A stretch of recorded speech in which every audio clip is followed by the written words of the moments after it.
Bukod sa mga biktima ng paputok, naka-alerto rin ang Department of Health ngayong holiday season para sa mga kaso ng stroke at road crashes.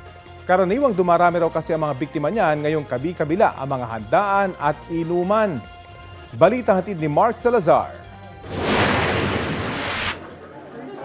Naka-code white na lahat ng government hospital sa buong bansa paghahanda sa mga isusugod sa ER dahil sa tatlong malalaking banta sa kalusugan ngayong holidays. Ito palang unang week ng surveillance namin. 10 stroke, 15 acute coronary syndrome na ang naitala. Talagang tumataas ang stroke. Road crash injuries. Ayan, matraffic, nagmamadali, nakainom, distracted driving, sinasagot yung Christmas greeting habang nagmamaneho.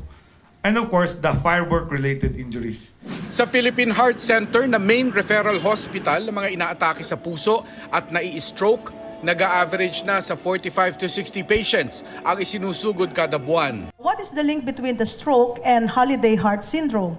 Holiday heart syndrome is a condition that is caused by overindulgence in alcohol, stress, sometimes dehydration, or irregular sleep patterns during the holidays, and this causes or triggers. Sabi nga nila, too much of anything is bad.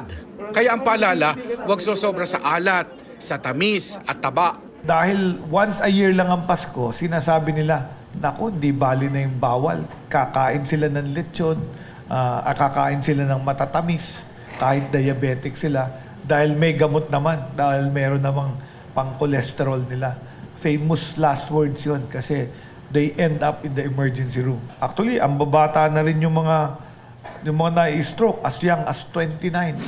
Panahon din ng asthma attacks. Katunayan sa National Kidney and Transplant Institute at Heart Center, difficulty in breathing ang isa sa malimit ngayong emergency case. See the highest number of asthma exacerbation visit in the emergency room actually is on January. So most probably because of the pollution or the firecracker effects. Isa rin sa pagtutuunan ng pansin sa Kapaskuhan ang mga kasong may kinalaman sa mental health tulad ng anxiety at depression. Bagay na hindi raw sa ER matutulungan. Sometimes they will come to you, masakit ng dibdib, nahihirapan huminga, pero yung pala ang problema nila, mental health. They're lonely, their families are elsewhere. Kaya nga minention ko at ulitin ko, 1553, yan yung aming helpline ng National Center for Mental Health. Sa pinsala naman ng paputok at pailaw, kwitis pa rin, 5-star at boga ang pangunahing dahilan.